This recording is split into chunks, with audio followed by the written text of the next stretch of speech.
First Amendment to the Constitution is there to protect the people from government tyranny. It secures many rights.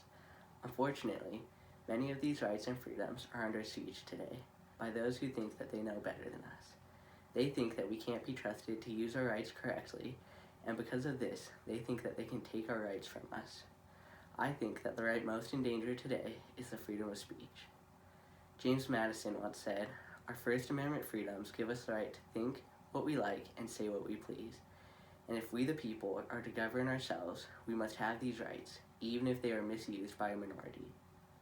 This great man recognized that freedom of speech must be absolute, even if some people are using speech in a way that you think is wrong.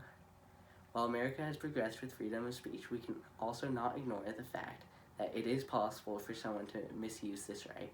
But as Madison said, just because some people misuse a right does not mean that everyone is not entitled to that right. Going along with this, many people think that hate speech needs to be banned. They think that you shouldn't be able to say things that seem to some as prejudicial. This is incredibly wrong, however. If we allow hate speech to be banned, then someone has to decide what speech is hateful and what is not. And this gives that person or group total control over public discourse. I think that if we give someone the power to ban hate speech, then we will quickly find that there's a very thin line between hate speech and speech that you hate.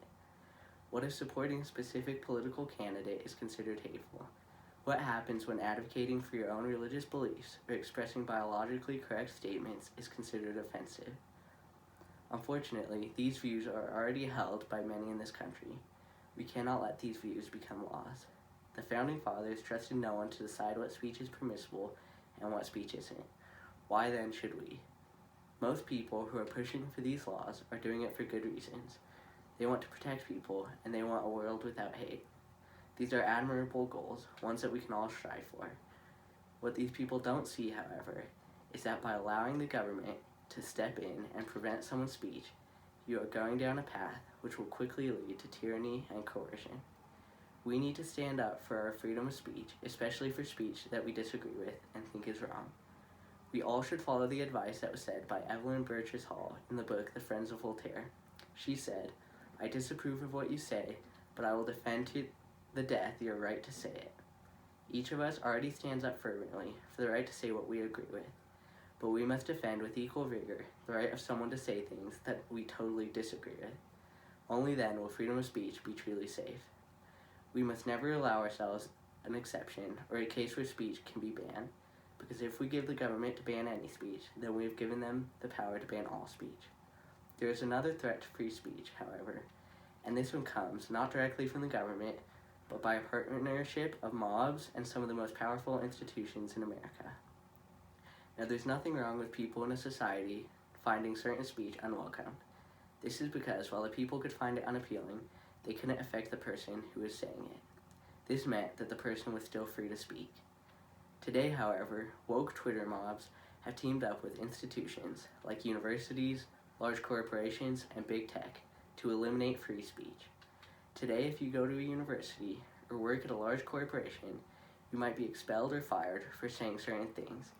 If you're an actor, then you might be dropped by everyone around you for a tweet you made a decade ago. In this way, free speech is essentially limited without the government's involvement. If you will be shunned out of every institution in America and have your livelihood ruined for speech, then you will not say what you otherwise would have.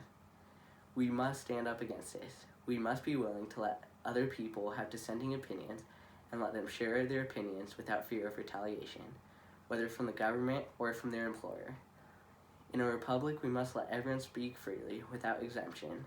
Then people in a free society can make choices for themselves and be confident that nothing was hidden from them. We all must stand up for free speech, no matter who is talking or what they're saying.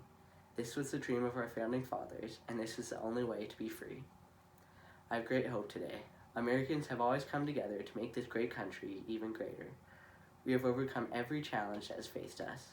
I believe that we can come together now and unify behind fighting for freedom and liberty.